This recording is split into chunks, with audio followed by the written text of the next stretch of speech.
그러면 이제 모였으니까 이제 기도하고 시작하겠습니다. 사랑과 은혜가 풍성하신 하나님, 오늘은 또 날씨가 비가 오는 날씨 가운데서도 저희들 이곳으로 인도하여 주시니 감사합니다.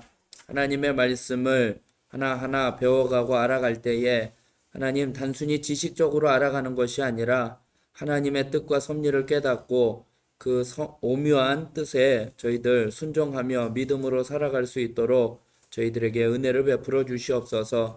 하나님, 오늘도 이 자리에 오는 발걸음 있으면 인도하여 주시고 어느 곳에 있든지 하나님의 말씀으로 양육되어 가는 저희 모두 되게 하여 주시옵소서.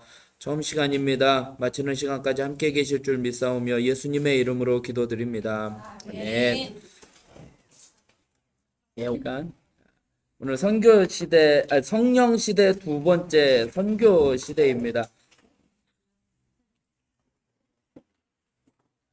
크게 신약을 나누면 예수 그리스도의 시대하고 성령 시대.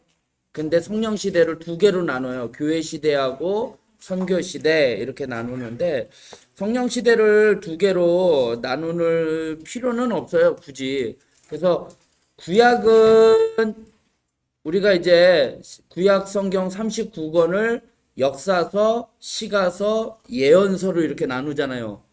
기억나세요? 17권, 5권, 17권 해가지고 역사서, 시가서, 그 다음에 예언서. 그래서 역사서 17권 중심으로 해가지고 이제 시대 10가지 시대로 나눈 거고, 신약은 사복음서, 그 다음에 역사서, 그 다음에 서신서 이렇게 나눠요. 그래서 4권, 1권, 그러면은 나머지 몇 권이겠어요? 19권인가 그러죠. 18권인가요? 네, 18권. 이렇게 세 가지로 나눠지는데 신약의 역사서는 사도행전 한 권이에요. 사도행전 한 권이라서 초대교회가 탄생하고 복음이 어떻게 전파되는지 그거를 이제 기록한 것이 이제 뒤에 이제 서신서 해가지고 편지 쓴 것이 이제 교회 시대와 성령 시대를 나타내고 예수님의 사복음서, 예수님의 시대를 나누는 게 이제 사복음서인데, 그래서 예수님의 시대를 세 개로 나눴을 거예요. 어린 시절, 그 다음에 공생애, 사역하는 거, 그 다음에 이제 마지막 십자가의 죽음과 부활, 이렇게 세 가지로 구분을 했고, 이제 사도행전 중심으로 이제 성령 시대인데, 성령 시대를 두 개로 나눠서 초대교회가 탄생한 교회 중심으로 했던 교회 시대, 이제 그 교회가 이제 박해로 인해서 사람들이 이제 흩어지게 돼서 선교하는 시대로 이렇게 나누게 됩니다. 기억하기 좋게 그냥 예루살렘 교회가 탄생했던 시대를 교회 시대, 그리고 그 교회가 박해로 인해서 흩어지면서 복음이 뻗어나가는 것을 선교 시대 이렇게 구분을 하면 됩니다. 교재 119쪽을 보시면 이제 거기에 Y 선교사를 기도해서 만났습니다. 뭐 하면서 이제 선교사에 대한 이야기인데요. 특별히 이제 누구 선교사냐면 닥터 홀 선교사에 대한 이야기예요. 양화진에 가보면 거기에 우리나라에서 복음을 전하다 순교하신 선교사님들의 묘비들이 다 있어요. 묘비들이 있는데 그 중에 닥터 홀 선교사 묘비가 있는데 1800년 말에 조선에 들어와 가지고 이제 주로 평양에서 의사로 선교 활동을 했던 캐나다인입니다. 근데 이분이 1894년 11월 24일 날 순교하셨어요. 그러니까 94년 11월 24일. 그런데 그 선교사님 비석 앞에 1895년에서 1898년, 그러니까 95, 96, 97, 98, 4살짜리의 묘비가 있는 거예요. 근데 그 묘비가 누구냐? 이 닥터홀 선교사님의 자녀예요. 그럼 아까 닥터홀 선교사님이 몇 년에 죽었다고 했죠?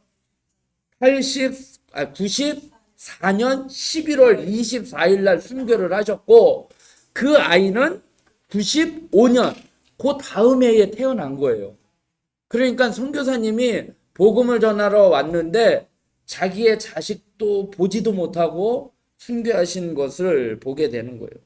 그러니까 사랑하는 어린 딸의 얼굴도 보지 못한 채 먼저 죽어가야 했던 그 선교사님들, 그리고 그 부인이었던 로제타 홀은 남편보다 먼저 1년 와가지고 의사로 사역하다가 한국에서 결혼한 최초의 외국인이었습니다. 이 닥터 홀 선교사 부부가. 그런데 그 아들 셔우더 홀은 최초로 태어난 아기예요. 그러니까 한국에 와서 최초로 외국인으로 태어난 아이가 이 셔우더 홀 선교사님인데, 그때 우리나라가 뭐 열악한 환경이다 보니까 폐결핵에 대해서 이 의사 부부니까 폐결핵에 대해서 관심을 가져요. 그래서 이 아들 셔우더 홀도 이 폐결핵에 대해서 관심을 가져서 저희 어렸을 때 맨날 크리스마스 때 되면은 그 폐결핵 환자들을 돕기 위한 크리스마스 실, 우표 있잖아요. 그게 이 선교사님을 통해서 이제 시작이 된 거예요. 그래서 부인은, 남편이 순교하고 난 다음에 부인은 한국을 떠나지 않고 2대 부속병원을 세운 사람이에요. 이분이요. 그리고 가족들은 모두 한국에서 복음을 전하다가 순교를 하게 됩니다. 그러니까 왜 선교사님이 자기의 나라를 두고 그 먼 곳까지 가서 복음을 전해야 하는가? 거기 보면 맨 밑에 그 세 번째 줄, 마지막 단락에 보면 Y 선교사의 간증을 통해서 닥터 홀과의 만남을 통해 왜 선교사가 그 먼 곳까지 가는가라는 질문에 대답을 들었습니다. 그 대답이 뭐예요? 거기에 복음을 들어야 할 영혼이 살고 있고 나는 그 복음을 먼저 들은 자이기 때문입니다. 예. 이게 오늘 선교 시대에 대해 딱 한마디로 요약을 할 수 있는 거예요. 이스라엘 백성들이 예루살렘에 모여서 오순절날 성령을 받고 난 다음에 은혜 받은 거예요. 성령 충만 받은 거예요. 그런데 성령 충만 받기 전에 예수님께서 승천하시면서 하신 말씀이 지상명령이 그거잖아요. 너희는 여기서 약속하신 것을 기다리라. 그리고 그것을 받고 난 다음에 오직 성령이 너희에게 임하시면 너희가 예루살렘, 유대, 사마리아와 땅끝까지 이르러 증인이 되라 라고 말씀을 하시는 거죠. 이게 사도행전 1장 8절의 말씀이고, 마태복음 28장에서 보면은 하늘과 땅의 모든 권세를 내게 주셨으니 너희는 가서 모든 족속으로 제자를 삼아 아버지와 아들과 성령의 이름으로 세례를 주고 내가 너희에게 분부한 모든 것을 가르쳐 지키게 하라, 전파하라 라고 말씀을 하신 거죠. 그래서 복음이 이제 땅끝까지 전파되는 이제 선교 시대의 역할을 하고 있습니다. 그래서 줄거리를 보기 전에 이제 그 그림 보면은 이제 나오죠.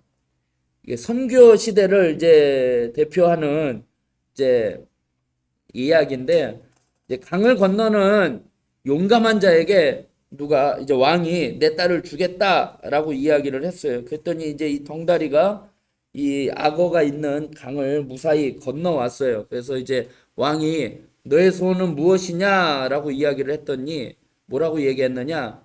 어떤 놈이 나를 밀었는지 알려주십시오 라고 이야기를 했다고 한 건데, 누가 밀었어? 이게 뒤에 이렇게 나오잖아요. 선교사님의 이제 사역이 그렇게 쉽지 않다라는 것을 이야기를 하는 거죠. 이제 악어 사이에 이렇게 목숨을 걸고 나아가는 거죠. 그래서 줄거리를 한번 같이 읽겠습니다. 바울과 다른 선교사들을 통하여 복음이 로마 제국 전역으로 확장되어 가다. 예. 그래서 오늘은 선교 시대를 5가지로 나눠서 이야기를 하려고 합니다. 1차 선교 여행, 예루살렘 종교회의, 2차 선교 여행, 3차 선교 여행, 로마행. 그리고 이제 사도 바울을 중심으로 이제 이야기를 하는 거죠. 그러니까 사도행전도 보면 12장까지를 보면 이제 베드로 중심으로 사역이 펼쳐져 가요. 베드로 중심으로 사역이 펼쳐져 가고, 이제 오늘 이제 1차 선교 여행 하면서 이제 나오는데, 사도 바울이 이제 뒤로 이제 사도행전 뒷부분은 사도 바울이 1차, 2차, 3차 뭐 이제 어떤 또 성경이나 어떤 이제 자료에 보면 뭐 5차 선교회, 로마행까지 선교 여행으로 이제 봐서 5차 뭐 이렇게 4차 이렇게 표현을 하는 경우도 있습니다. 그러면 먼저 1차 선교 여행 같이 읽겠습니다. 복음이 유대인에게서 이방인에게로. 예, 이제 복음이 이제 사도행전 1장 8절의 말씀과 같이 예루살렘과 유대와 이제 어떻게 해요? 사마리아와 땅끝까지. 그래서 이제 복음이 유대인에게서 이방인에게로 복음이 전파되게 됩니다. 사도행전의 초점은 유대인의 사도인 베드로에서 이방인의 사도인 바울에게 복음이 이제 복음의 바턴이 넘겨져 가고 있습니다. 그래서 하나님께서 예루살렘이라는 지리적 한계, 예루살렘은 이제 지중해 거기 안에 있는 거잖아요. 갈릴리 이제 이쪽에 있는 건데 그 지중해 거기 예루살렘이라는 한계를 뛰어넘어서 이제 이방으로 복음이 전파되는데 안디옥에서 사울과 바나바가 성령에 의해서 이제 세움을 받아요. 그러니까 처음에 이제 사울은 다메섹 도상으로 예수님 믿는 자들을 잡아다가 옥에 가두려고 하다가 이제 예수님을 만나게 되잖아요. 그리고 눈이 멀게 되죠. 그 빛을 보고 그 눈을 띄워주게 된 게 아나니아라는 사람이 이제 가서 안수해주고 이제 눈을 뜨게 해주잖아요. 그래서 이제 사도 바울이 이제 변화되어서 예루살렘으로 교회에 이제 가서 이제 사도들과 이제 같이 나도 이제 복음을 전해야지 되니까 사도들과 같이 복음을 전하려고 하다 보니까 사도들이 어떻게 하겠어요? 두려움 가운데 빠지죠. 왜냐? 며칠 전만 해도 저 사람은 예수님 믿는 사람을 잡아다가 옥에 가두는 사람이었으니까. 그때 사울이라는 사람은 그런 사람 아니다. 도중에 예수님을 만나서 이 사람은 변화되었다라고 이야기해 준 사람이 누구냐면 바나바예요. 바나바가 사도들의 발 앞에 자기의 전 재산 다 팔아다가 그 재산 갖다 준 사람 있잖아요. 그래서 위로의 아들 뭐 해가지고 바나바 너의 이름을 이제 바나바라라고 이야기를 했잖아요. 그 바나바가 이 사울을 이제 변론을 해주는 거예요. 그래서 이제 바나바와 함께 이제 복음을 전하게 되는데 그림으로 이제 보기 편하게 하겠습니다. 안디옥이라 그림 보이시죠? 이걸 좀 확대를 해볼까요? 예. 1번이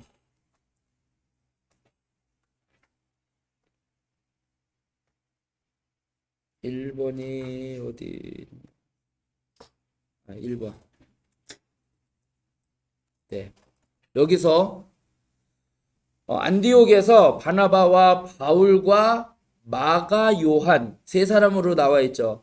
마가 요한이 최초의 선교사로 파송을 받게 돼요. 한번 찾아보겠습니다. 사도행전 12장이요.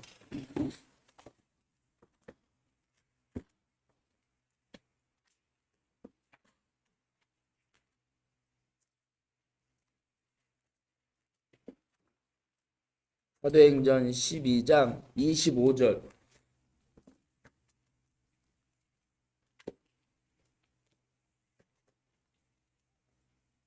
(25절부터) 13장 3절까지 보면 바나바와 사울이 부조하는 일을 마치고 마가라 하는 요한을 데리고 예루살렘에서 돌아오니라. 세 사람이죠. 안디옥 교회에 선지자들과 교사들이 있으니 곧 바나바와 니게르라 하는 시므온과 구레네 사람 루기오와 분봉왕 헤롯의 젖동생 사울이라. 주를 섬겨 금식할 때에 성령이 이르되 내가 불러 시키는 일을 위하여 바나바와 사울을 따로 세우라 하시니 해서 바나바와 사울이 이제 복음을 전하게 됩니다.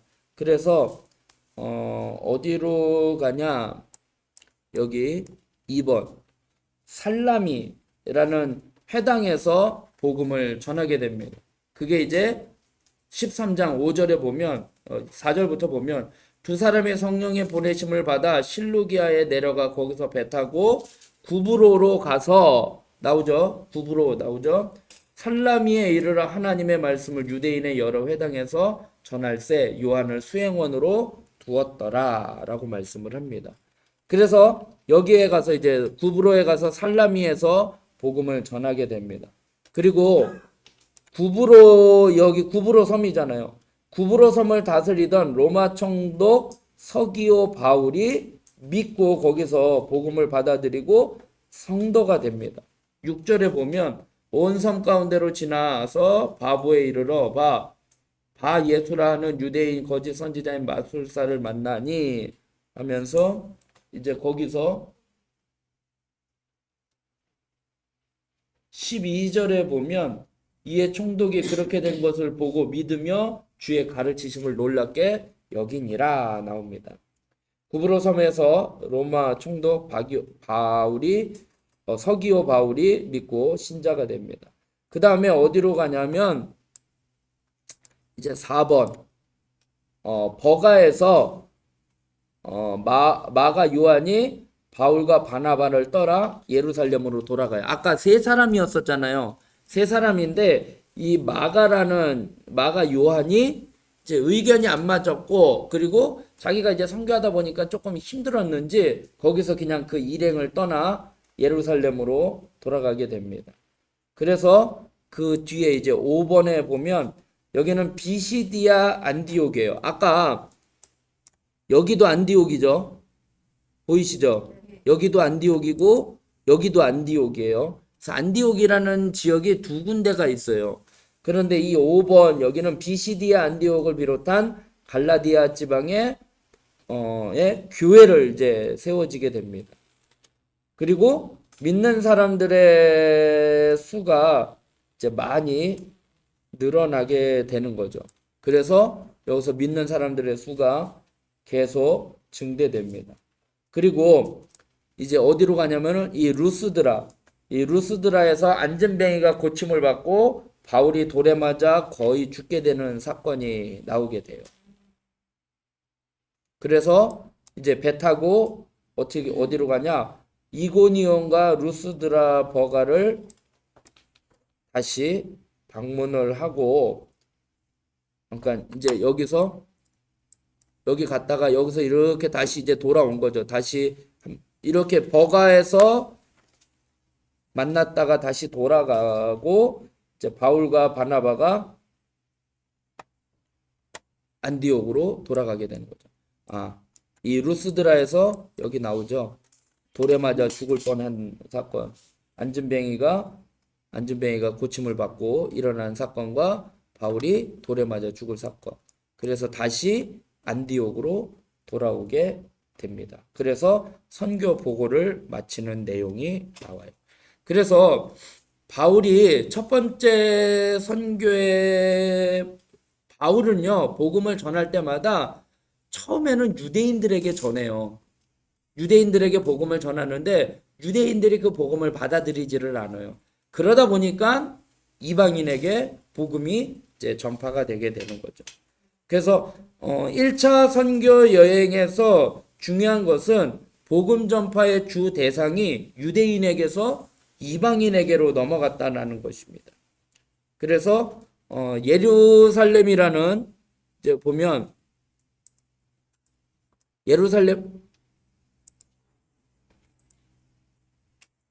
예루살렘은 여기에 있을 거예요, 아마. 지중해 이렇게 되니까 여기잖아요. 예루살렘이 이쪽.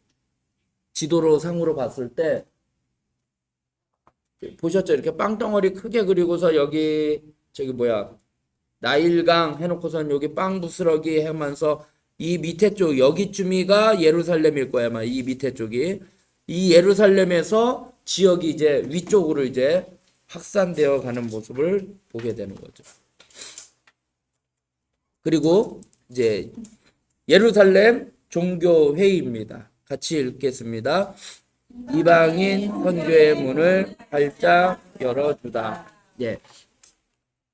바울이 복음을 전하다 보니까 복음이 누구에게 전파되는 거예요? 이방인들에게 이제 복음이 전파되는 거예요. 그러니까 1차 선교 여행을 돌고 와서 많은 이방인 결신자들이 생겼는데 예루살렘 교회가 그들을 받아들일 것이냐 말 것이냐에 대한 논쟁이 벌어지게 되는 거예요. 왜냐하면 이방인이고 하나님을 믿는 사람들은 유대인들은 어려서부터 뭘 지켜왔어요? 율법이라는 걸 지켜왔단 말이에요. 그래서 이 율법을 지키는 문제, 그리고 또 하나의 문제가 뭐냐면 할례를 받는 것. 남자는 하나님의 백성이라는 증표로서 난지 8일 만에 할례를 행해야지 되는데, 이 할례를 받아야만이 유대인으로서 하나님의 백성이라는 증표로서 그거를 있는데, 이게 이방인들의 입장에서는 할례를 행한다라는 게 쉬운 일이 아니잖아요. 아이 난 지 8일 만에 되어서 할례를 행하는 거는 뭐 관계 없는데, 근데 그것도 의학적으로 의사들이 이야기를 하는 거 보니까 아이가 8일째 됐을 때 할례를 행하는 게 아이에게 고통이 없대요. 예, 고통을 잘 못 느낀다라는 거, 뭐, 아무튼 그런 얘기를 하는 거예요. 그러니까, 의학적으로도 그거를 이야기를 하더라고요. 그러니까, 이스라엘 백성들이 난지 8일 만에 할례를 행하는 게 그냥 단순히 그런 게 아니라는 거예요.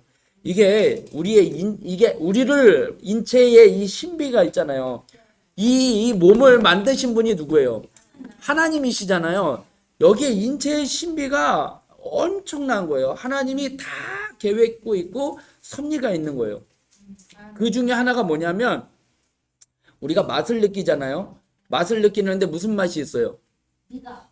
그러니까 미각인데 무슨 맛? 신맛, 쓴맛, 뭐 단맛, 뭐 신맛 뭐 이렇게 느끼잖아요. 그런데 제일 오래까지 남아있는 맛이 무슨 맛인지 아세요? 예? 신맛. 신맛이에요. 왠 줄 아세요? 연세 드신 분들 보면 신 음식을 잘 못 드시잖아요. 그러니까 연세가 드셨어도 나이가 들어도요, 신맛이라는 미각은 남아 있어서 먹으면 시니까 그걸 느끼니까 신 거를 안 드시는 거예요. 그런데 만약에 그러니까 단맛이나 짠맛이나 이런 것들은 이제 점점 나이가 들어가면 갈수록 맛이 감각이 없어지는 거예요. 근데 신맛은 끝까지 남아 있어요. 왜 그러느냐? 상한 음식이 거의 대부분 신맛이에요. 그래서 연세 드신 분들이 맛의 감각이 떨어지는데 신맛은 그대로 남겨둬야 상한 음식을 먹는데 이거 시구나 안 먹어 이렇게 해서 자기 몸을 보호하게 만들어 주셨다는 거예요. 이게 뭐 의학적으로 이제 뭐 성경에 나와 있는 이야기는 아니에요. 그런데 그 이제 의사들이 이제 그런 이야기를 하면서 정말 하나님이 신묘막측하게 인간을 그렇게 만드셨다라는 거예요.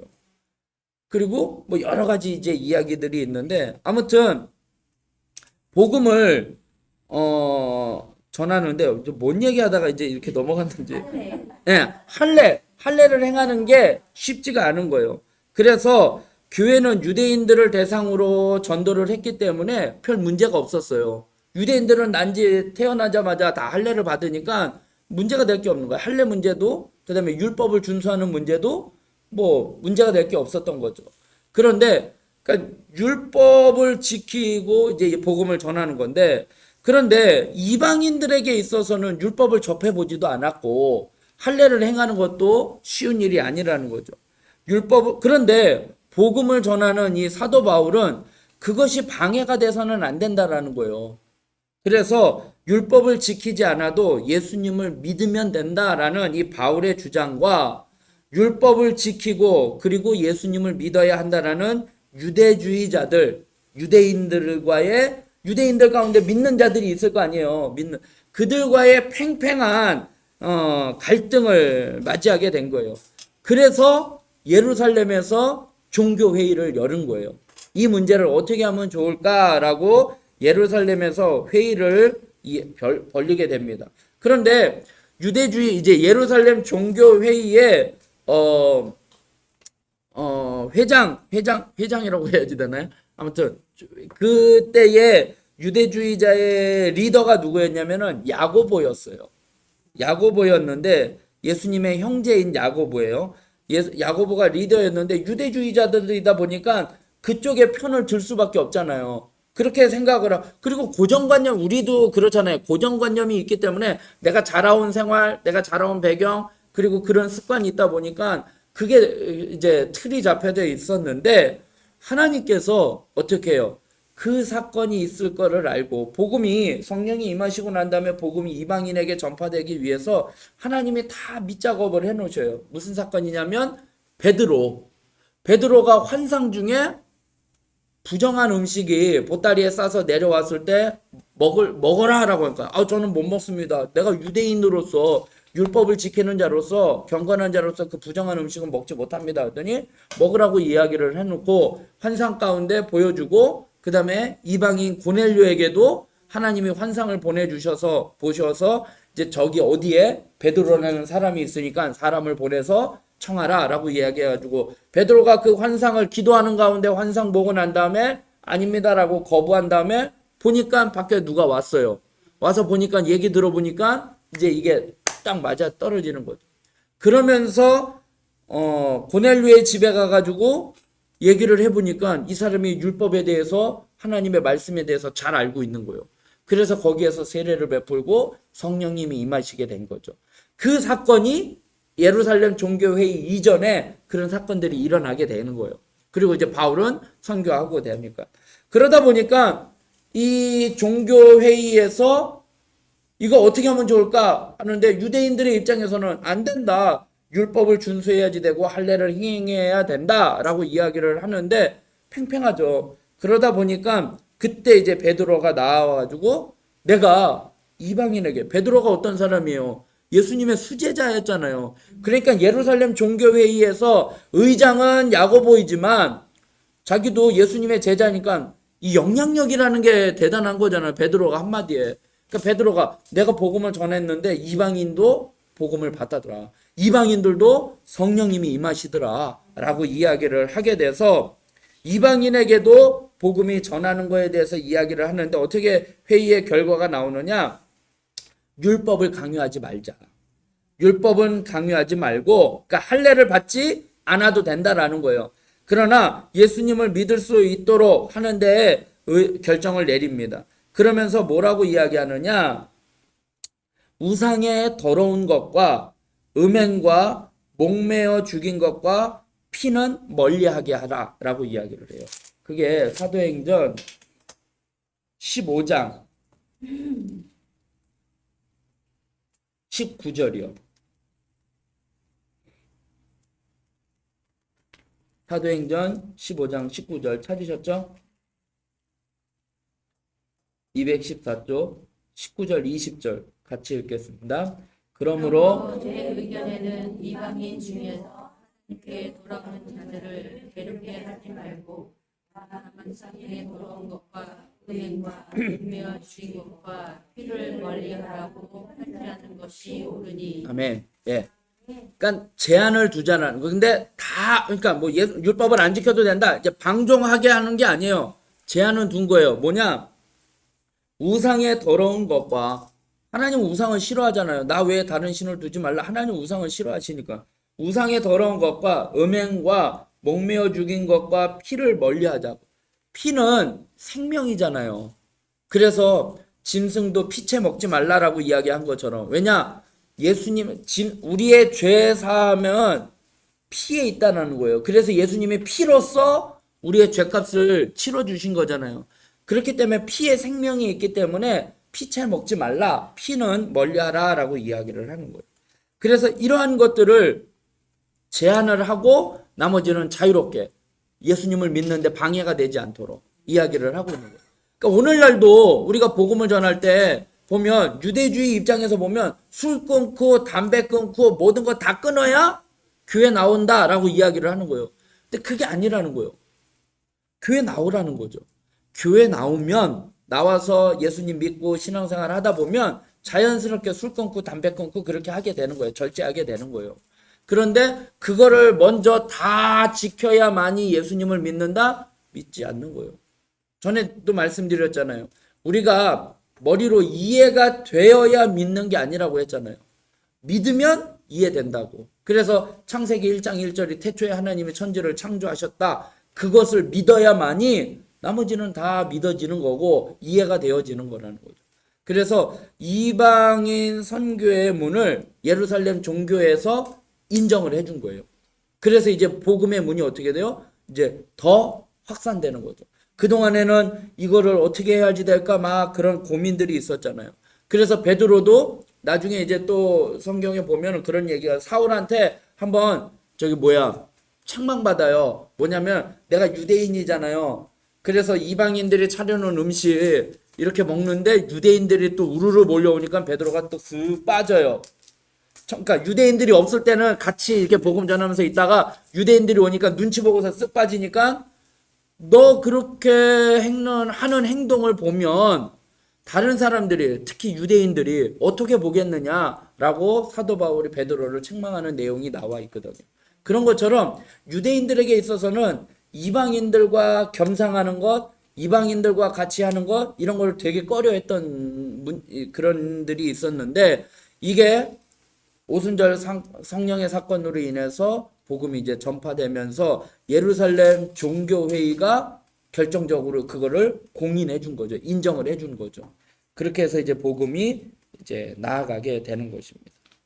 그래서 이게 성령님께서 정말 절묘하게 베드로의 그 사건이 없었으면 예루살렘 종교회의에서는 아예 딱 문이 닫혔을 텐데 그 사건을 미리 또 준비해 놓으시고 복음은 바울은 또 이방인들에게 복음을 전해서 놀라운 역사 그 증거들이 나타나는 거잖아요. 만약에 바울이 복음을 전했는데 아무런 열매가 없었으면 뭐 어떤 증명을 할 수 있는 것도 없는데 거기에서도 많은 열매가 나타나고 또 베드로를 통해서도 하나님이 역사하시는 걸 통해서 예루살렘에서 공인을 하게 된 겁니다. 그래서 이제 복음이 더 확산되는 겁니다. 이제 세 번째 2차 선교 여행입니다. 같이 읽겠습니다. 복음이 아시아에서 유럽으로 이제 세계 역사를 이제 바꾼 사건인데 이제 아까 세 사람 바울과 바나바와 그다음에 누구예요? 마가 요한이 같이 파송을 받았다고 했잖아요. 근데 마가 요한이 이제 중간에 이제 빠져나갔잖아요. 빠져나가다 보니까 2차 선교 여행을 가는 데 있어서 마가 요한의 문제로 바나바와 바울이 복음을 전하러 가는데 이 마가 요한 이 사람을 다시 데리고 가자. 그랬더니 바울은 난 싫다. 제 도중에 이탈했던 얘 또 어떻게 또 변할지 모르니까 나는 싫다라고 이야기를 해요. 그래서 바울과 바나바가 이제 거기서 갈라지게 돼요. 그래서 바울은 실라라는 사람을 데리고 가고 바나바는 이 마가 요한과 같이 이제 복음을 이제 따로 이제 전하게 되는 거예요. 여기서 이제 세계 역사가 이제 뒤바뀌어졌다라는 건데 보면 이제 교재를 보면 마가 요한의 문제로 파트너를 바나바에서 실라로 바꾸어 두 번째 선교 여행을 떠난 바울은 성령의 인도로 처음 계획을 변경하여 아시아로 가려고 했었어요. 아시아로 가려고 했는데 환상 가운데 마게도냐에서 건너와 우리를 도와달라라고 하는 그 환상 가운데 마게도냐 그리스로 가게 됩니다. 그래서 복음이 아시아에서 유럽으로 건너가는 놀라운 사건이 벌어지게 되는 거죠. 그래서 2차 선교 여행의 지도를 좀 다시 보면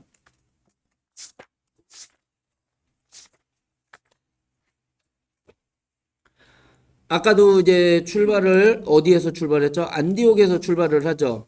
이제 안디옥에서 출발을 하는데 바울과 실라로 파트너가 바뀌게 됩니다. 안 찍어도 돼요. 이거 저기 또 다 넘겨드릴 거니까. 네. 그래서 갈라디아 지방의 신자들을 가르치기 위해서 2차 선교 여행을 떠나게 됩니다. 그러면서 이제 떠나는데 어디로 갔느냐? 2번 여기 더베의 교회에 가서 복음을 전해질 때 복음이 강성해집니다. 여기 교회가 불타는 게 아니라요. 성령이 임하신 거예요. 복음이 강성해지는 거예요. 그래서 이제 여기서 2번, 3번은 어디 갔나? 여기 있네요. 3번. 루스드라에서 디모데가 바울의 전도 일행에 합류하는 거예요. 이제 이게 뭐 앞에고 이제 디모데, 이제 뒤에 이제 디모데가 십자가를 같이 진다라는 거죠. 선교에 합류한다라는 거죠. 그리고 난 다음에 여기 4번 갈라디아 지방에 이제 가게 되는 거죠. 비시디아 안디옥과 이고니온 신자들이 격려를 받게 됩니다. 그 다음에 5번 여기는 이제 드로아예요. 드로아에서 바울의 환상 가운데 마게도냐 사람이 나타나 도움을 청하는 거죠. 그래서 마게도냐로 우리를 건너와 우리를 도우라. 이제 여기가 바다니까 이제 여기를 건너가게 되는 거죠. 그러니까 지금까지는 이 아시아죠. 이쪽 지역이잖아요. 이쪽 지역에서 복음을 전하고 있었는데 이제 건너와 우리를 도우라 해가지고 이쪽으로 이제 건너가게 되는 거죠. 그때에 드로아에서 바울의 환상에 나가는데 누가가 일행에 합류해요. 의사, 누가복음을 기록한 사도행전을 기록한 이제 누가가 이제 바울과 이제 합류하게 됩니다. 그런데 이제 성경에서는 또 이렇게 이야기해요. 누가에게 이제 바울에게는 병이 있었다고. 그러니까 바울에게 하나님이 너에게 내게 있는 가시를 좀 제거해 달라고 했는데 내 은혜가 내게 족하다라고 이야기를 했잖아요. 그러니까 바울에게 있는 자기 몸의 가시는 뭐냐면 간질이라고 이렇게 이야기를 하는 경우도 있어요. 간질, 그다음에 안질, 뭐 이렇게 눈도 이게 안 보인다. 근데 간질이라고 한번 생각을 해보세요. 예수님 믿으세요. 예수님 믿으면 구원받습니다 하다가 하고 쓰러져 봐요. 이게 복음에 정말 방해가 되는 거잖아요. 너나 잘 믿고 너나 네 몸부터 이렇게 하라고. 그래서 바울은 내 몸에 있는 가시를 좀 제거해 달라라고 이야기를 할 정도로 기도할 정도로 그랬는데 그래서 누가라는 의사잖아요. 그래서 그 옆에 붙어서 늘 그의 몸을 체크해 줬다라고 이야기를 또 할 수도 그렇게 이야기를 학자들이 그렇게 또 이야기를 합니다. 아무튼 복음을 그러니까 지금 사도행전을 기록한 거는 누가예요. 그러니까 바울이 복음을 전하는 내용에 대해서 빠삭하게 잘 알 수 있는 이유가 누가가 같이 복음을 전하는 일에 동행했기 때문이라는 것이죠. 그 다음에 이제 여기서 6번으로 넘어가요. 6번이 어디냐? 빌립보에서 이제 강을 건너갔잖아요. 바다를 건너갔잖아요. 그러니까 이 바울은요, 복음을 전할 때마다 제일 먼저 어디를 찾냐면은 회당으로 가요. 회당은 언제 생긴 거죠? 포로 시대 때 생겼잖아요. 예루살렘 성전에서 예배를 드리지 못했기 때문에 포로로 잡혀가 있기 때문에 거기서 하나님의 말씀을 낭독하고 할 수 있는 그런 이제 소그룹의 모임 공동체가 회당이라는 게 있었잖아요. 그 회당을 찾는데 제가 전에 한번 말씀드렸죠. 회당이 없으면 사람들은 어디에 모였느냐? 강가에 모였다고 했었죠. 그래서 아와 강가에서 수금을 타면서 그때가 좋았다라 뭐 이렇게 이야기했던 것처럼 강가 이런 데는데 아무튼 기도처를 찾으러 가다가 보니까 강가에서 누구를 만나느냐? 자주장사 루디아를 만나게 되는 거예요. 그래서 그 루디아의 집에서 어떻게 해요? 회개하고 예수님을 믿고 여기서 이제 또 교회가 이제 탄생하게 되는 거죠. 그래서 6번에서 이제 7번 여기로 오면 데살로니가에서 복음을 전하고 여기에서 이제 교회가 또 형성이 되는 거죠. 그 다음에 8번이 어디냐? 여기죠. 여기 8번은 베레아 사람들이 복음을 받아들이게 됩니다. 근데 베레아 사람들은 성경에 보면 신사적이어서 복음을 듣고 난데 이게 하나님의 말씀인지 아닌지 연구하고 다시 한번 묵상했다라고 말씀을 나와요. 한번 찾아볼까요? 17장.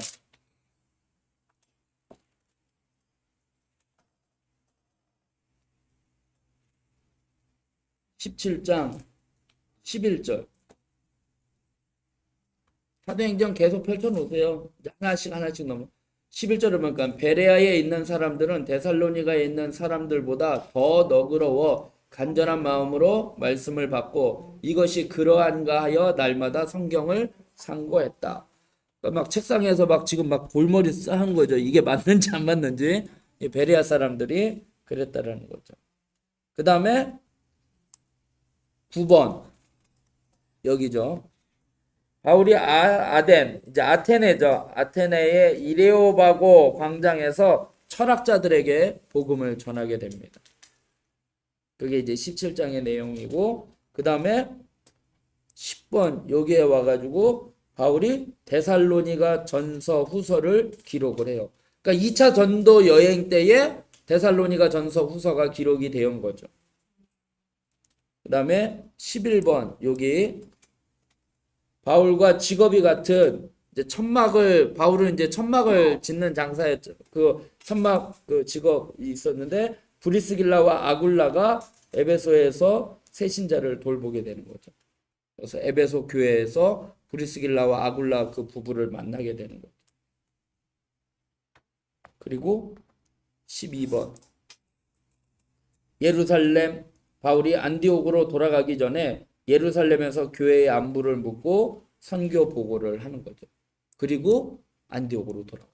그러니까 바울은 1차, 2차 선교 여행을 할 때 보면 안디옥에서 출발해가지고 안디옥으로 돌아오게 됩니다. 그래서 이 바울이 당시 최고의 문화적 번영을 누렸던 그리스의 아테네에서 이쪽이죠. 그리스 쪽, 이제 아테네 이쪽에서 복음을 헬라 사람들을 상대로 논쟁을 벌이면서 복음을 선포하는 거죠. 아까 여기 철학자들하고 이제 복음을 전하는 거죠. 그래서 이 두 번째 여행의 마지막 도착지는 헬라의 고린도였다라고 이야기를 합니다. 그래서 복음이 2차 선교 여행이 이제 아시아에서 유럽으로 1차 때는 유대인에서 이방인에게 2차는 아시아에서 유럽으로 이제 복음이 전파되게 됩니다. 그러면 이제 3차 선교 여행입니다. 같이 읽겠습니다. 양육을 위한 여행. 세 번째 선교는 이미 개척한 선교지를 돌아보는 거예요.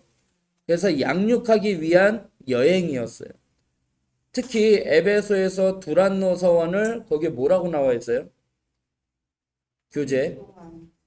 두란노 서원을 세우고라고 하는데 세운 게 아니라 두란노 서원을 그 장소를 빌려서 쓴 거예요. 네. 없던 거를 만든 게 아니라 그 장소를 빌려서 2해 동안 가르친 것이 이때라는 거죠.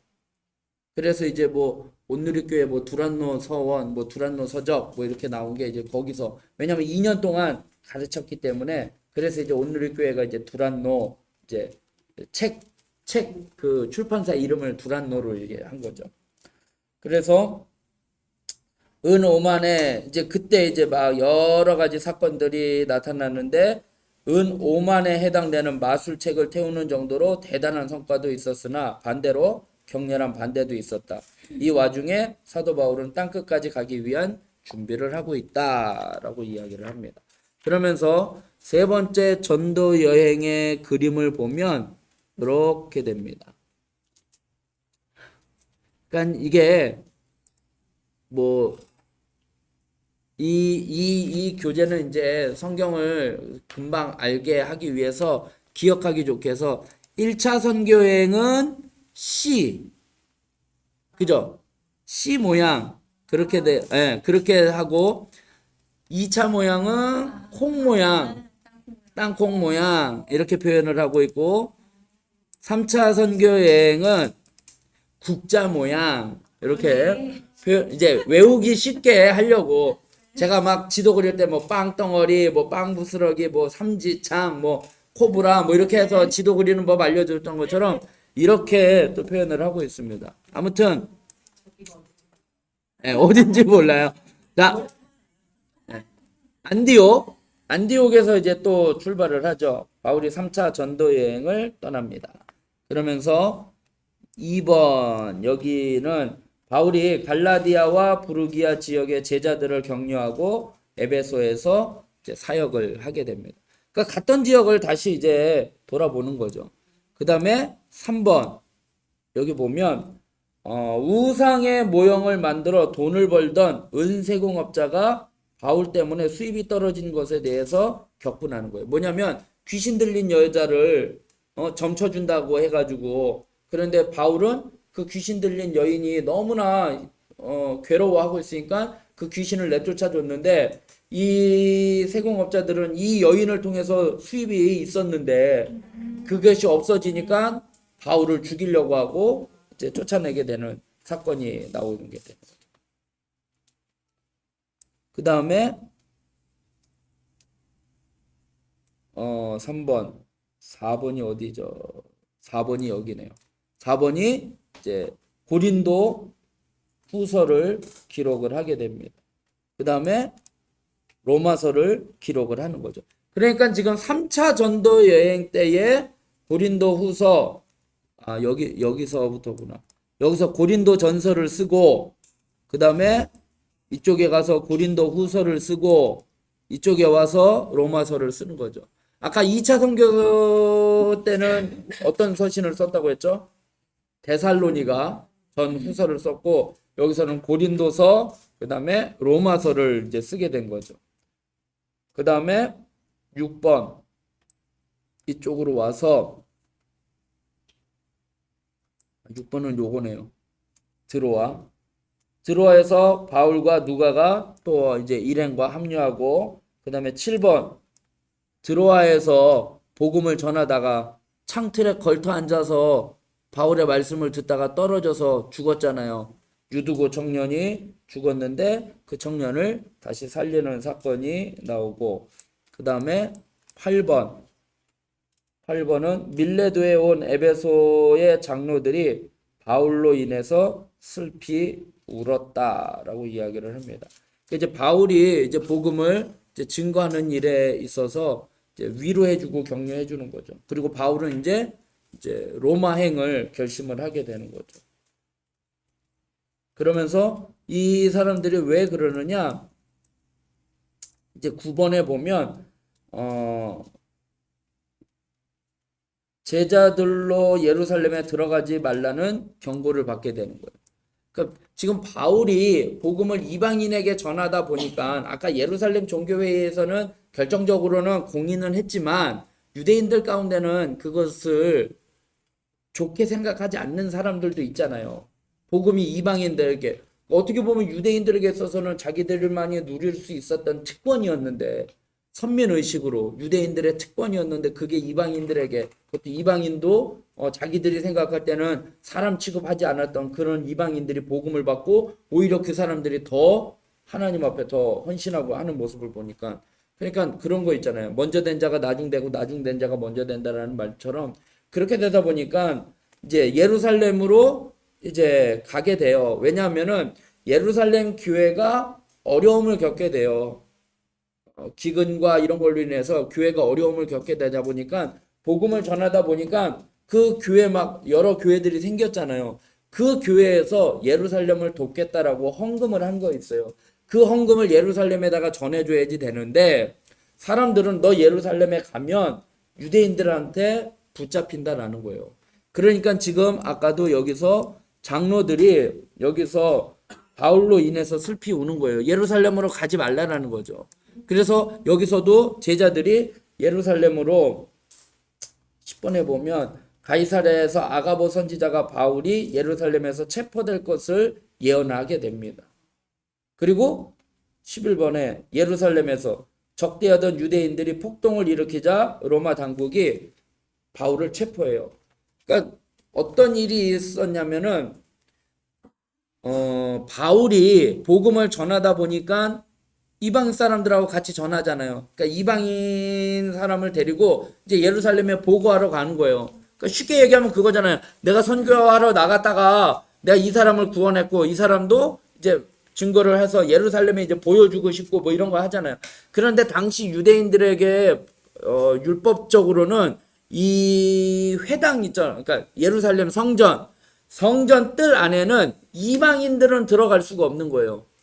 이방인들의 뜰은 또 따로 있어요. 유대인들이 들어갈 수 있는 지역과 이방인들이 들어갈 수 있는 지역이 따로 구분이 되어 있는 거예요. 아무래도 그때는 이제 뭐 유대주의자들이 많으니까. 그런데 사람들이 볼 때에 저 바울 저 이방 사람들하고 같이 다녔는데 같이 다니는 걸 봤는데 바울이 그 성전 안에 들어가서 기도를 하고 있는 모습을 보니까 이 이방인도 거기에 들어간 걸로 오해를 한 거예요. 그러니까 바울이 하나님의 성전을 모독했다. 그런 식으로 해가지고 바울을 이제 폭동이 일어나는 거예요. 그랬을 때 당시에 로마의 지배 아래에 있었던 거니까 폭동이 일어나니까 로마 사람들이 어떻게 하겠어요? 격리를 시켜놓는 거죠. 이 문제를 해결하려고 하다 보니까 바울이 뭐예요? 난 로마 시민권자야 라는 이야기를 하게 되니까 이제 분리를 하게 되는 거죠. 그렇게 해서 일단은 로마 군인들한테 체포를 당하게 되는 거죠. 이게 3차 전도 여행입니다. 그래서 3년 동안이나 복음을 전파하고 가르친 에베소에 초점이 맞춰져 있어요. 그 에베소에서 저기 아까 저기 두란노에서 두란노는 저기죠.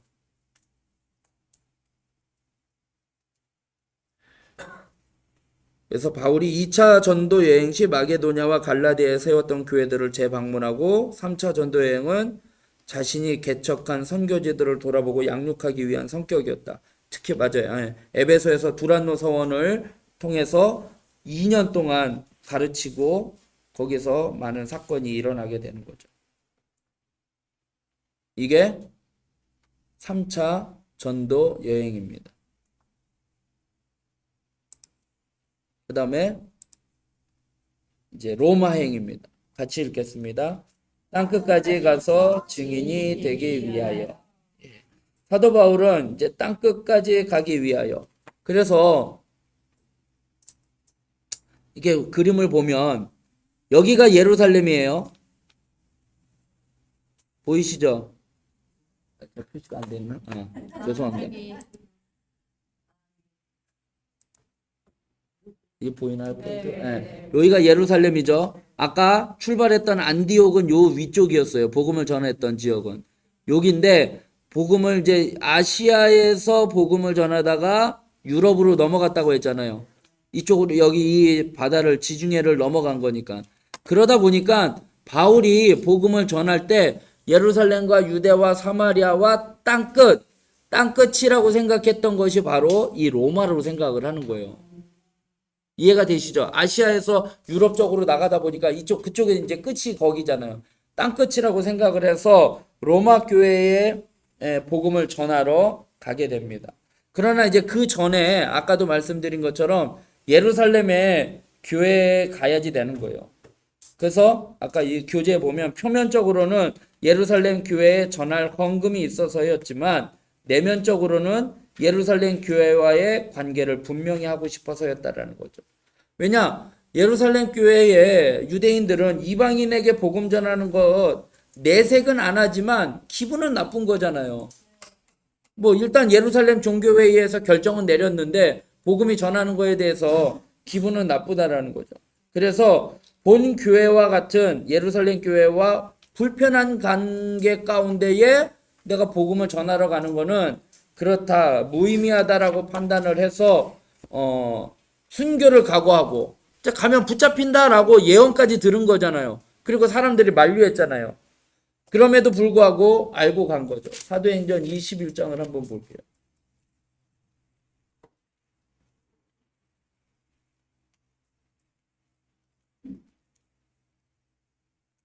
21장 13절.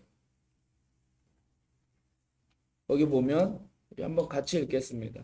바울이 대답하되 여러분이 어찌하여 울어 내 마음을 상하게 하느냐. 나는 주 예수의 이름을 위하여 결박당할 뿐 아니라 예루살렘에서 죽을 것도 각오하였노라 하니. 14절에 보면 그가 권함을 받지 아니하므로 우리가 주의 뜻대로 이루어지이다 하고 그쳤노라 해가지고 보냈다라는 거죠. 그러니까 순교를 각오하고 예루살렘으로 갔어요. 그래서 거기서 체포되고 로마 시민권이라는 그 카드를 이용을 해서 황제한테 나는 재판을 여기서 받지 않겠다. 나는 로마의 황제에게 재판을 받겠다. 그래서 로마행으로 가게 되는 거죠. 그래서 로마로 가는데 이게 정말 복음을 전하는데 1차, 2차, 3차 전도여행을 갈 때마다 핍박이 있었어요. 복음을 전할 때 바울은 제일 먼저 유대인에게 전파를 해요. 그런데 그들이 안 받아들이니까 이방인에게 전하는데, 그러니까 바울은 무조건 이방인들에게만 전한 게 아니에요. 이방인의 사도였지만 유대인에게 복음을 전했던 거죠. 그러다 보니까 거기서 아까도 말한 것처럼 돌에 맞아 죽을 거고, 사도 바울이 나중에 간증하는 거 보면은 나는 몇 번 죽을 뻔 고비를 넘겼다라고 이야기하는 것처럼. 그런데 이 로마로 복음을 전하러 가는 데에는요 보디가드가 있어요. 누구요? 로마 군인들이에요.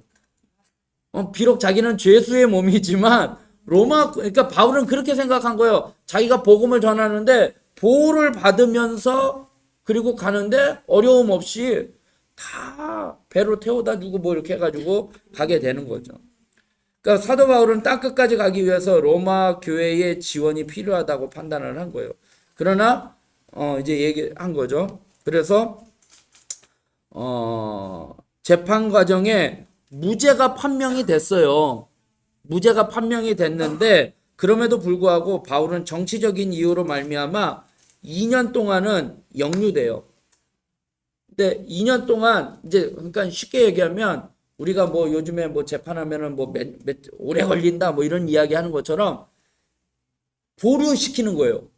재판장들이 이제 왜냐면은 저 문제를 해결하는 문제에 있어서 본인이 이제 판결을 어떻게 내리느냐에 따라서 유대인들의 반란이 있을 수도 있고 그러다 보니까 이제 꺼리다 보니까 그냥 내 때 말고 다음 재판장이 하도록 보류하고 이쪽으로 돌렸다 저쪽으로 돌렸다. 예수님의 재판도 빌라도에게 갔다가 또 저기 누구예요? 헤롯 왕에게 왔다 갔다 하는 것처럼 그렇게 되었다라는 거죠. 그래서 2년 동안 억류되었다라는 거죠. 그러면서 바울의 네 번째 여행은 이전의 세 여행과는 달리 자발적인 전도 여행은 아니었어요. 그죠? 그런데 로마 제국이 여행 경비를 지불했고 바울은 로마의 죄수로 간 거라는 거죠. 그래서 이 전도는 1차, 2차, 3차의 전도 여행과는 달리 어디에서 시작돼요? 예루살렘에서 출발을 했다는 거죠. 거기서 잡혔으니까. 그래서 바울이 사내들인 공회에서 자신을 변론을 하는 거예요. 나는 복음을 이방인에게 전하고 싶다. 이제 얘기를 하는 거죠. 그래서 여기서 이제 여기 나오죠. 벨릭스와 베스도와 아그리빠에게 신문을 당하는 거예요.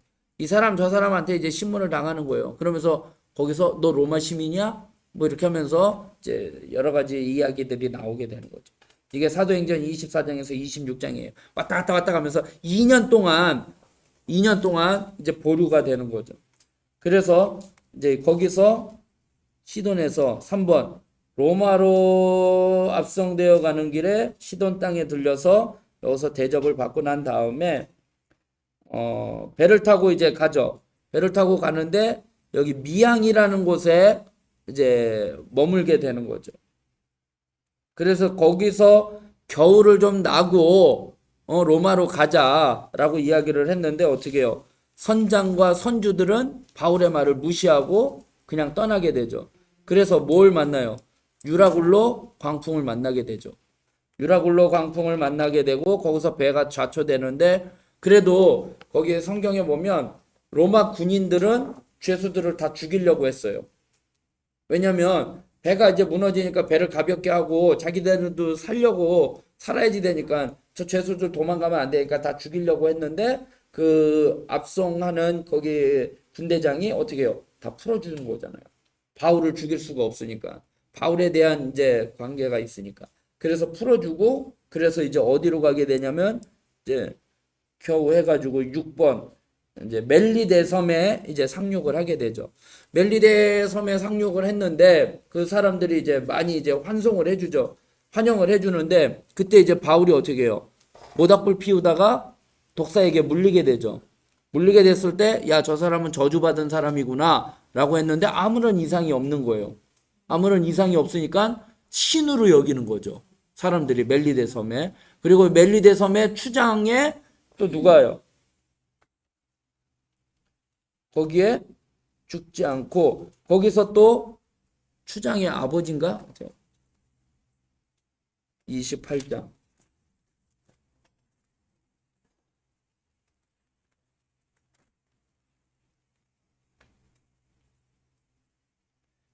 부친이구나. 거기에 추장에 부친이 열병으로 누워 있었는데 그 열병을 고쳐줘요. 그래서 이제 그 섬 사람들이 이제 다 믿게 되는 거죠. 근데 이 유라굴로 광풍을 만날 때, 바울이 사람들을 안심시키는 내용이 나오는데 27장에 보면 베드로가 진짜 멋있는 말을 한 내용이 나와요. 27장, 사도행전 27장 25절.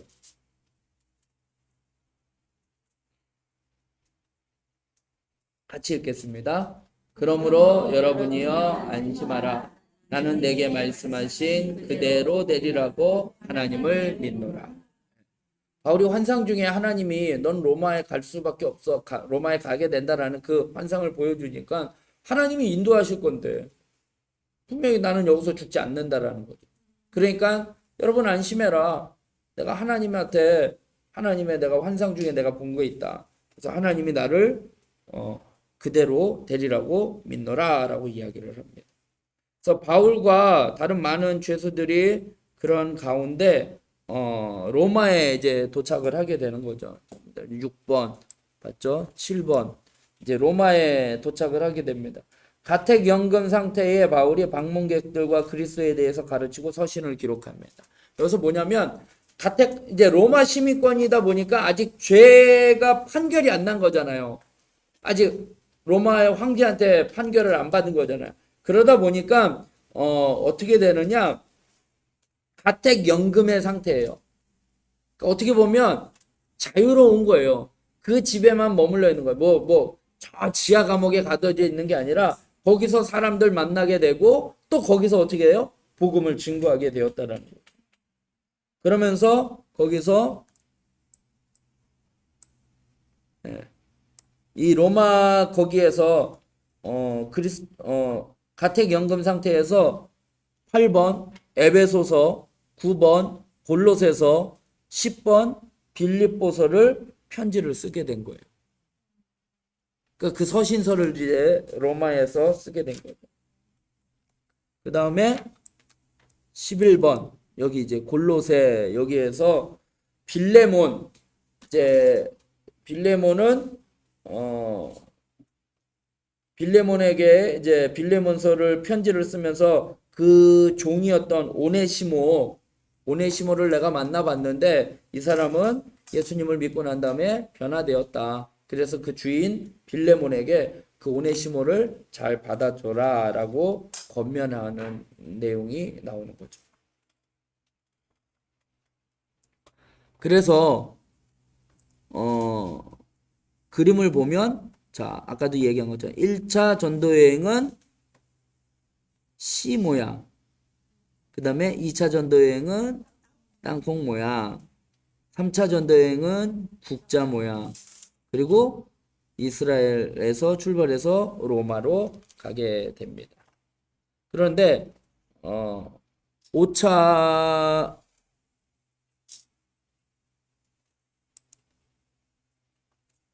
또 바울의 그림 5차 선교 여행이라고도 이야기를 하는데 이거는 뭐냐면 바울이 여기서 보면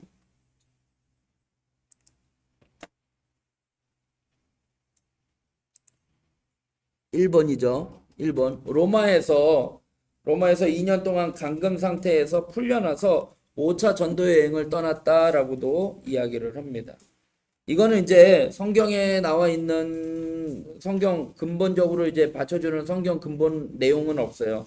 거기서 어디로 가냐면 이제 스페인에게 가서 복음을 전하고 교회를 세우고 그 다음에 3번 그레데 섬에 방문하여 젊은 목회자 디도를 격려하고 그 다음에 에베소 교회에 가서 디모데를 격려하고 그 다음에 마게도냐에 가서 아가야와 그리스도 지역의 교회들을 굳건하게 하고 난 다음에 로마에 와서 다시 투옥되어서 순교했다. 이제 죽었다. 이제 이야기를 요거는 이제 문헌에 의해서 이제 다른 성경, 이제 외경 이런 것들을 통해서 이제 이야기를 하고 있습니다. 그래서 로마법에 의하면은요 원고 측이 18개월 이내에 진술을 하지 않으면 피고는 무죄로 방면이 된다고 합니다. 그래서 사도행전은 유대인들이 로마까지 와서 진술하지 않았다는 것을 암시하면서 막을 내려요. 그러니까 사도행전 28장은 이제 그렇게 마무리를 돼요. 그러다 보니까 아까도 말한 것처럼 18개월 이내에 진술하지 않으면 무죄로 방면되니까 그래서 바울이 그렇게 해서 돌아다녔지 않았을까. 그래서 석방되어서 스페인, 에베소, 마게도냐, 그레네 지역으로 5차 전도 여행을 떠났다가 다시 돌아온 것으로 추론하고 있는 거예요. 근데 이 시기에 바울은 두 가지 목표를 가지고 있었어요. 하나는 뭐냐면 복음을 스페인까지 전하는 것이었고 다른 하나는 젊은 목회자 디모데와 디도를 격려하는 것이었다는 거죠. 그래서 바울은 그 당시에 땅끝이라고 생각했던 로마에까지 가서 복음을 전하는 것으로 끝을 맺고 바울은 결국 기독교 역사에 의하면 전승에 의하면 참수형을 당함으로 순교하게 되었다라고 이야기를 합니다.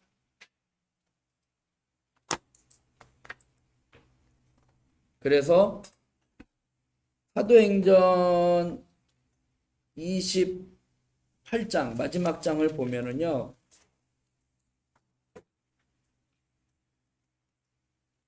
마지막 절 30절 31절에 보면 바울이 온 이태를 2년 동안 감금 생활했다라고 아까 말씀드렸잖아요. 이태를 자기 셋집에 머물면서 자기에게 오는 사람을 다 영접하고 하나님 나라를 전파하며 주 예수 그리스도에 관한 모든 것을 담대하게 거침없이 가르치더라 라고 이야기를 하면서 맺어요. 그러면 그 이후의 이야기는 기록이 되어 있지 않아요. 그래서 교회마다 그런 거 보세요. 있어요? 사도행전 29라고 써 있는 거 못 보셨어요? 뭐냐면 사도행전 28장으로 역사가 끝났잖아요. 복음의 역사가 끝났기 때문에 오늘날 우리가 복음을 전하는 걸로 인해서 사도행전 29장을 써내려가자. 네, 신사도행전 해가지고 29장 그렇게 써 있는 거 보신 있을 거예요. 막 이렇게 표어로 뭐 이렇게 해가지고 사도행전 29장을 오늘날 우리 교회들이 써내려가는 거예요. 복음을 전하는 걸로. 그러니까 여기에서 마무리를 누가는 여기서 이렇게 어정쩡하게 마무리를 짓고 있는 거예요. 그러면서 그 바톤은 교회에게 오늘날 이제 우리 교회에게. 그래서 성경을 한눈으로 보는 거 보면 예수님이 12제자 그다음에 초대교회 열방의 교회라고 나와 있잖아요. 그 열방의 교회가 지금 우리에 해당이 되는 거죠. 그래서 어떻게 온 인류까지 복음을 전파되는 게 그게 이제 우리에게 맡겨진 사명이에요. 그래서 사도행전 29장을 써내려가는 거예요. 역사서는 이걸로 끝나는 거예요. 이 신약의 역사는 여기서 끝나는 거예요. 그리고 난 다음에 로마서부터는 뒤에까지는 다 뭐예요? 편지예요. 바울이 여기 가서 이렇게 했어, 저렇게 했어, 저렇게 했어. 그 편지의 내용이에요. 사도행전을 기반으로 한 이제 내용을 이제 보게 되는 거죠. 그러면서 마지막 요한계시록은 이제 사도 요한이 반모섬에서 예수님이 오실 것이다 라는 그 환상을 보는 거예요. 그러니까 역사서로는 그 뒤에 역사가 아직 없는 거죠. 그게 지금 계속 이어져 오는 거죠. 초대교회 또 그러면서 열방의 교회 뭐 복음이 이제 유럽에서 로마에서 이제 막 이방에서 오늘날 우리까지 오게 된 거잖아요. 그 역사들은 지금 우리 한국 교회사 하면은 거기 역사 나오는 거잖아요. 미국 교회사 그러면서 다 그게 역사가 어떻게 보면 성경에 기록될 사도행전 29장의 역사를 써내려갑니다.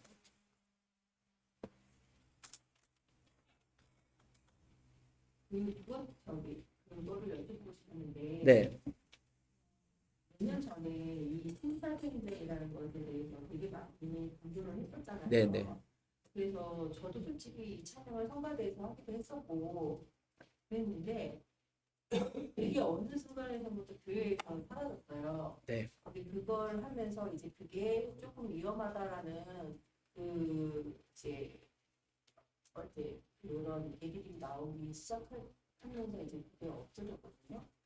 근데 이게 과연 왜 그냥 겉으로 드러난 것처럼 신사도행전 지금 그냥 계속 우리가 하는 그 하나님 나라의 가기까지 그리고 이 세계가 지금 세계 아직까지 복음이 전파되지 않은 지역까지 그 복음을 전하는 일에 쓰이는 그래서 그 신사도행전이라는 의미로 저는 그렇게 보고 싶었는데 교계에서 다른 쪽에서는 또 그렇게 생각을 안 하고 그쵸. 이단이라고 생각을 하시고 그쵸. 네. 하시는 분이 있는 것 같더라고요. 네. 그러니까 이제 복음이 지금도 저것도 이상하게 보는 거예요. 뭐 저기 복음이 예루살렘으로 다시 돌아가야지 된다. 그 이제 한동안 또 예루살렘에서 복음이 전파돼서 유럽으로 이렇게 해서 아시아에 이렇게 온 것처럼 이제 지금 거기에는 유대인들이잖아요. 예수님을 모르는 사람들이잖아요.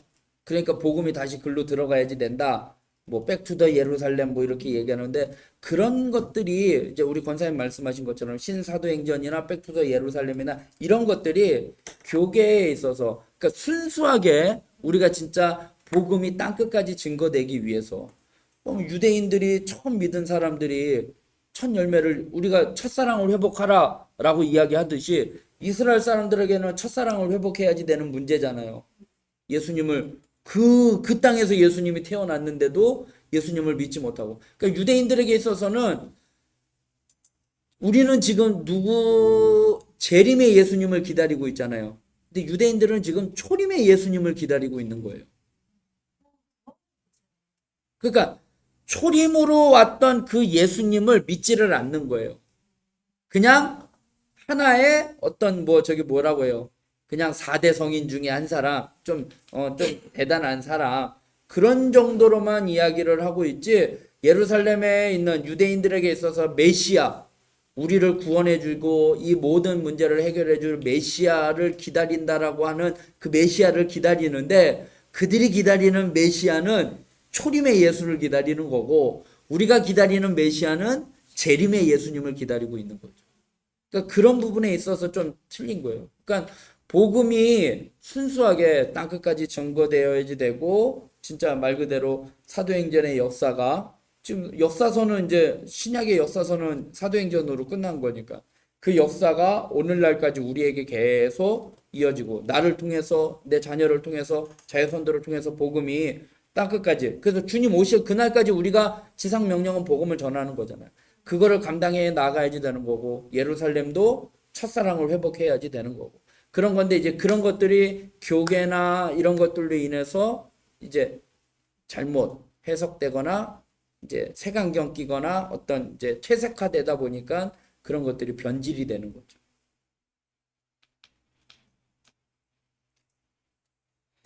그러면 한번 말씀을 마무리하도록. 여기 제가 뭐 여기 기록한 거를 읽어보면 121쪽에 보면 로마로 가서 셋집에서 2년을 보낸 후 잠시 풀려났다 다시 체포되어 참수형을 당했다. 로마 시민이기 때문에 참수형을 당했다라는 거죠. 근데 또 뭐 그런 그 전승에 의하면 참수형을 당하니까 목이 이렇게 딴 거잖아요. 그게 통통통 3번 튕겨서 거기에서 샘이 터졌다라고도 이야기를 한다고 하네요. 그런 얘기는 기억하지 마세요. 네. 그냥 그런 이야기가 있었더라. 자, 네.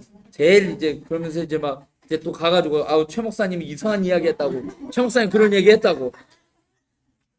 근데 진짜 왜 성경에서는 1차부터 3차까지의 전도에 대해서 나오는데 4차, 5차에 대해서는 그러니까 이제 4차 전도여행은 로마행으로 잡혔으니까 자기가 자발적으로 전도여행을 했던 거는 3차고 그 다음에 예루살렘에서 붙잡혀서 로마로 가는 과정 가운데 뭐 멜리데 섬에 가가지고 뭐 이렇게 했던 거 있잖아요. 그런 역사를 4차 전도 여행으로 보고 있는 거고 그 다음에 이 5차 전도 여행은 이 2년 동안 그 로마의 거기에서 이제 감금 상태였는데 그 감금 상태가 지하 감방에 가둬져 있는 게 아니라 그냥 가택연금이에요. 집에서 있다 보니까 사람들 찾아오면 만나게 되고 그런데 그 로마법에 의하면 원고 측이 고소를 안 하면 18개월 이내로 진술을 하지 않으면 왜냐면은 로마로 잡혀간 거잖아요. 로마로 잡혀갔으니까 거기서 원고, 피고 뭐 이렇게 해가지고 변론을 해야지 되는데 예루살렘에서 안 왔다라는 거예요. 로마까지 안 갔다라는 거예요. 여기서 문제를 해결을 하려고 했는데 바울은 난 로마까지 가야 되겠다라고 하니까 거기서 무죄 판결을 받든가 뭐 거기서 뭐 참수형을 나가든가 했어야지 되는데 그럼 유대인들은 더 좋았겠죠. 거기서 바울을 죽였으면. 근데 로마로 가겠다라고 하니까 그럼 로마까지 가서 거기서 변론을 해줘야지 되는데 안 하니까 로마법에 의하면 그것이 없으면 무죄로 방면되었다라는 거죠. 그러니까 방면되었는데 방면되어서 그 사이에 바울은 이렇게 다녔을 것이다 라고 성경에는 안 나와 있지만 그 뭐 외경 카톨릭에서 보는 성경 외경 아니면 또 다른 그런 문헌 이런 것들로 이제 추측을 하는 거죠. 그러다 보니까 우리가 이제 잘 해야지 되는 게 이게 성경을 이 66권을 정경이라고 이야기를 해요. 그래서 이게 아까 1차 종교회의 했었죠. 예루살렘 종교회의를 했었잖아요. 거기서 유대인에게 이방인에게 복음을 전하느냐 마느냐 이거를 거기서 판결을 내린 것처럼 계속해서 종교회의를 통해서 이것이 하나님의 말씀인지 정경인지 아닌지를 판가름하는 그런 회의들이 많이 있었어요. 그러니까 예를 들어서 끝까지 갔던 게 뭐냐면 아가서 같은 경우예요. 아가서에 보면 하나님이라는 단어가 안 나오잖아요. 술람민 여인과 그냥 뭐 연애편지 주고받고 하는 거죠. 뭐 그런 내용이잖아요. 이게 복음적이냐 아니냐 이런 거 갖고 이제 그런 걸로 회의해서 정경을 하는 거예요. 그래서 무슨 회의인지 저는 기억이 안 나는데 역사는 잘 모르니까. 아무튼 66권이 정경으로 채택이 된 거예요. 그래서 외경이라는 게 따로 있어요. 카톨릭에서 보면은 뭐 또 다른 성경이 있어요. 그런 것들을 보다 보면 그런 이제 역사적인 배경 이렇게 했을 것이다. 왜냐하면 성경에는 다 안 나왔으니까. 예수님의 어린 시절 12살 때 예루살렘 올라갔다 온 거밖에는 없잖아요. 그거 외에는 기록이 된 게 없으니까 다른 성경의 외경에 보면 그때는 어떻게 했었다. 예수님이 그때 뭐 인도로 갔었다. 어디로 갔었다. 뭐 이런 내용이 나와요. 그래서 영화도 한번 나온 적이 있어요. 예수라는 영화 해가지고 성경에 나와 있는 게 아니라 그 예수님의 그 청년 시절에 이제 뭐 어디로 복음 전하러 다니고 뭐 어떻게 했다라는 그거를 영화화한 것도 있는데 그런 식으로 해서 5차 선교, 5차 전도 여행은 그렇게 추정을 하는 거죠. 그 성경 구절이 없어요. 뒷받침될 거. 그런데 4차 전도 여행은 말이 4차 전도 여행이지 로마행으로 가는 여정 가운데 있었던 일들 체포되어서 가는 과정을 그렇게 설명을 하고 있는 거죠. 그래서 성경으로 따진다면 바울은 4번에 걸쳐서 복음을 전했던 여행이라고 하는 거죠. 4차 선교 여행, 전도 여행 또 이동을 하는 거니까요. 그렇게 이야기를 합니다. 자, 그럼 122쪽 성령시대 두 번째 선교시대입니다. 주인공은 누구일까요? 바울이죠. 그 다음에 지역은 로마 제국, 유럽 이제 전 제국이 되겠죠. 로마 제국 전역. 자, 다른 선교사들을 통하여 누구와? 바울과 다른 선교사들을 통하여 복음이 로마 제국 전역으로 확장되어 가다. 창조 시대부터 한번 쫙 훑어야지 되는데. 네. 자, 1차 자 관계 있는 것끼리 연결해 보겠습니다. 복음이 아시아에서 유럽으로 몇 차? 1차. 1차요? 2차. 2차죠. 양육을 위한 여행은 복음이 유대인에게서 이방인에게로 땅끝까지 가서 증인이 되기 위하여 이방의 선교의 문을 활짝 열어주다. 이게 외우기 쉽겠죠. 자, 1차 선교 여행이 어디에서 어디로요? 유대에서 이방인에게로. 그래서 예루살렘 종교회의가 열어진 거죠. 이방인에게 복음이 될 거냐 안 될 거냐. 그래서 거기서 결정나서 복음이 이제 확산되는 거죠. 그래서 2차 선교 여행을 갔는데 그거는 어디에서 어디로? 아시아에서 유럽으로 간 거고, 그 다음에 세 번째 여행은 뭐예요? 다시 한번 돌아보는 거죠. 양육을 위한 여행이고, 그 다음에 로마행 붙잡혀서 땅끝까지 복음을 전하러 로마로 갔다. 자, 그러면 지도를 보겠습니다. 123쪽에 맨 이게 그림을 이걸로 보면은 이걸로 봐야지 되나 어떤 걸로 봐야지? 이걸로. 여기 아까 아시아 있었죠? 안디옥. 여기 점 하나 찍혀져 있죠? 여기 위쪽에. 거기가 안디옥이에요. 수리아 안디옥이에요. 아까 여기는 무슨 안디옥? 비시디아 안디옥. 아까 안디옥 나왔었죠?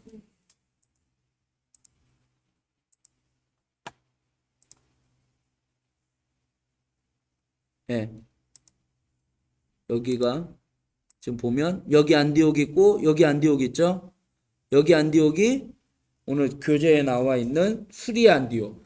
1차, 2차, 3차 복음을 전하는데 출발점이 되었던데.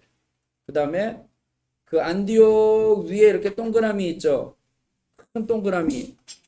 거기가 갈라디아 지역입니다. 여기가 갈라디아. 여기 갈라디아라고 돼 있죠? 여기가 갈라디아. 우리 지도에 보면 안디옥. 지금 안디옥 어딘지 아시죠? 첫 번째 큰 덩어리 있죠? 거기가 안디옥입니다. 갈라디아 지방. 1차 선교 여행. 그러니까 아까 이렇게 돼 있잖아요. 여기가 안디옥이었고 요 지역을 주로 복음을 전했으니까 거기가 1차 선교 여행이었던 갈라디아 지방.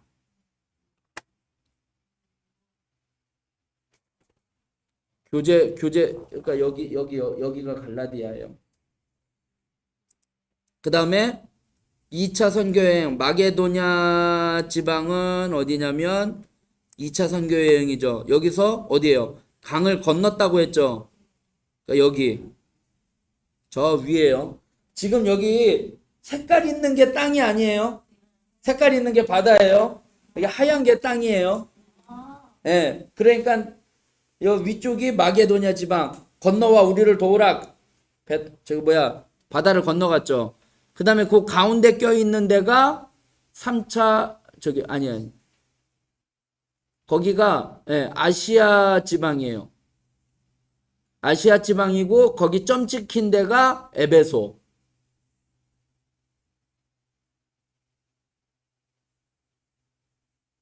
이해되시죠? 그 다음에 저기 장화 모양 있는데 거기가 로마. 그 다음에 맨 밑에 거기에가 바닷가 예루살렘 거기 맨 밑에 점 있는 데 있죠. 거기가 가이사랴. 그러면서 가이사랴 빌립보 옆 동네가 결코 아닙니다라고 했잖아요. 그 가이사랴 빌립보는 지중해로 이제 그림으로 따진다면 지중해 어디?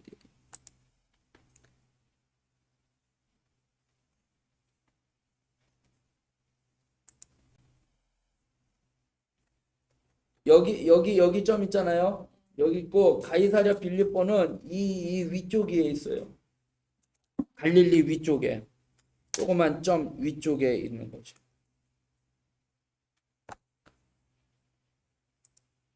자, 그러면 한번 교재를 121쪽을 한번 펴주세요. 121쪽. 네. 확인합니다. 자, 창조시대 네 가지 사건 뭔지 아세요? 네, 창조, 타락, 홍수, 바벨탑. 이것만 기억하면 돼요. 네. 그 다음에 족장시대 4명의 주요 인물. 네. 이사, 야곱, 요셉. 그 다음에 출애굽과 광야 시대의 4가지 주요 사건. 출애굽. 자, 이제 머릿속에 이제 생각을 해요. 출애굽을 했어요. 그래서 어디에서?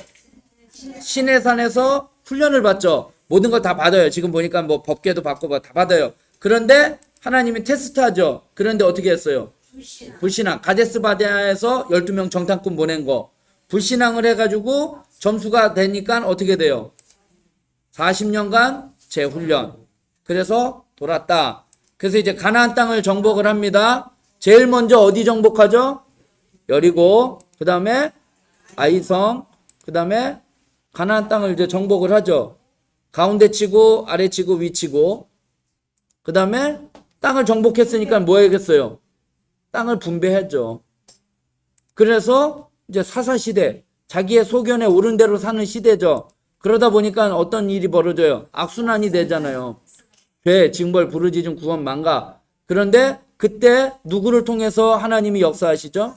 사사를 통해서. 그래서 보면은 세 가지 역할이 있어요. 왕, 제사장, 선지자. 요 그림에 이제 뭐 다 방패 있고 칼 차고 뭐 다 했잖아요. 그런데 그때의 상황은 어떤 거예요? 종교적인 타락이 있었고, 그 다음에 도덕적인 타락, 제사장, 미가, 선지자, 뭐, 그 다음에 레위인의 첩, 그 이야기 아시죠? 두 가지. 기억이 안 나셔요? 그 다음에 이제 왕을 달라. 왕국시대, 세 명의 왕. 사울, 다윗, 솔로몬. 그런데 솔로몬이 범죄해서 나라가 나눠지게 되죠. 왕국 분열 이유는 솔로몬의 범죄 때문에. 그 다음에 또 지역 주변의 상황. 그 다음에 솔로몬의 아들 르호보암이 정치적으로 미숙해서 나이 든 사람들 말을 좀 들었어야지 되는데 젊은 사람들 말 들어가지고 더 세금 해가지고 뭐 이렇게 해가지고 나라가 분열되었다. 그래서 어떻게 나눠지게 되죠? 북이스라엘, 남유다. 그래서 북이스라엘은 이제 그 다음에 이제 포로 시대죠. 북이스라엘은 어디로? 아수르. 남유다는 바벨론. 그래서 포로 생활의 예언. 이제 포로로 잡혀갈 것이다. 많은 예언자들이 예언을 했죠. 그런데 현실은 어땠어요? 네, 행복했죠. 부유한 생활. 그러니까 똑똑한 사람들만 데리고 간 거예요. 그런데 이제 예배를 제일 못 드린 거죠. 그래서 포로 생활의 의미, 그래서 뭐가 생긴 거예요? 회당이 생기고 역사를 다시 썼다고 했죠. 그래서 역대상하, 역대기를 다시 쓴 게 된 거죠.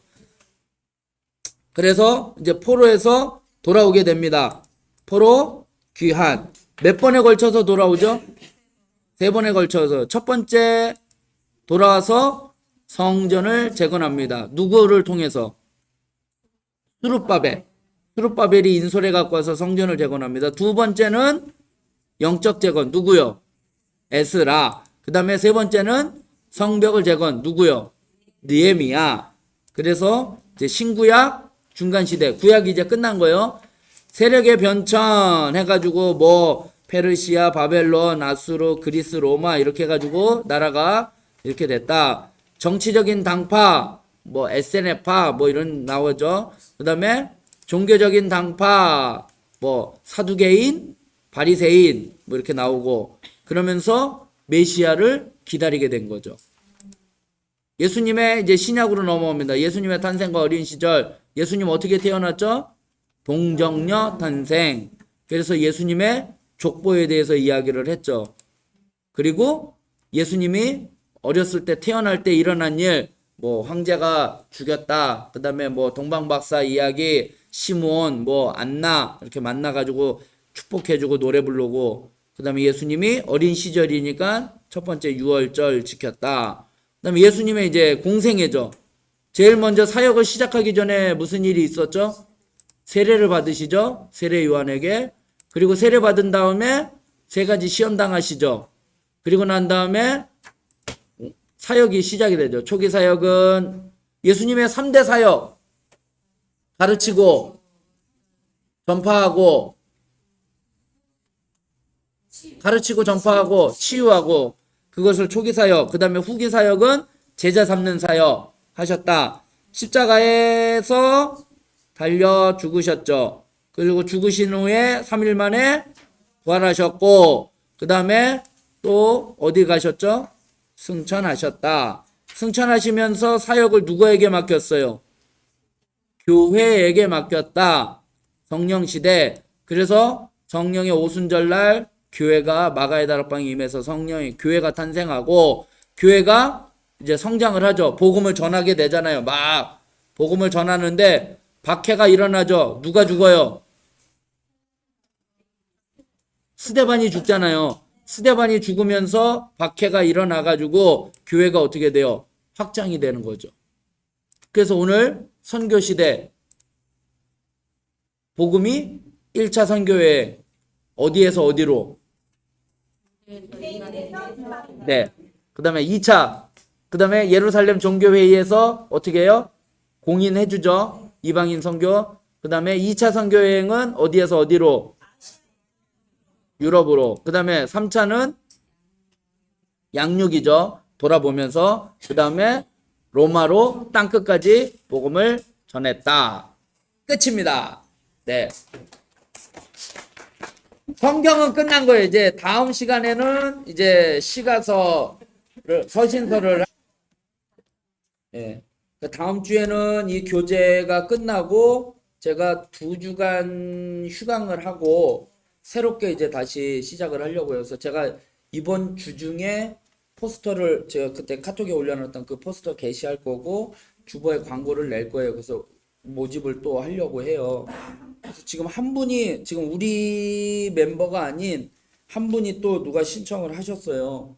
성경 공부하고 싶다고. 근데 이제 뭐 온라인으로 지금 이제 온라인 이제 유튜브로도 하시는 분들도 있다 보니까 그렇게 하실 건지 어떨 건지는 모르겠지만 일단은 주일날 공고가 나가면 그때부터 신청을 해주시고 회비를 내주시면 이제 교재를 구입을 해야지 되니까. 그래서 회비는 10,000원입니다. 다른 거 없으면 기도하고 마치겠습니다. 사랑과 은혜가 풍성하신 하나님, 오늘 사도행전의 역사를 통해서 복음이 유대인에게서 이방인에게로 또 아시아에서 유럽으로 그리고 복음이 땅끝까지 그래서 우리에게까지 복음이 전파되었던 그러한 역사에 대해서 오늘 말씀을 나누었습니다. 하나님, 사도 바울은 자기가 죽을 것을 알고 있었지만 그래도 하나님께서 나에게 말씀하신 것이 그대로 이루어질 줄 믿고 담대하게 복음을 선포하고 전했던 것처럼 하나님 우리에게도 지상명령, 복음 증거의 사명을 주셨사오니 나만 믿는 것이 아니라 내 가족들 또 이웃들에게 복음을 또 담대히 증거하여 또 많은 결실을 열매를 맺을 수 있는 저희들이 되게 하여 주시옵소서. 한 주간도 각자의 처소에서 살아갈 때에 그리스도의 향기를 나타내는 삶이 되게 하여 주시고 여러 가지 어려운 일들을 만날 때마다 하나님 지혜를 주시고 능력을 주시고 은혜를 베풀어 주사 잘 감당하고 피하며 능히 이겨나갈 수 있도록 은혜 베풀어 주시옵소서. 모든 것 주님께 맡겨드리오며 예수님의 이름으로 기도드리옵나이다. 아멘. 수고하셨습니다.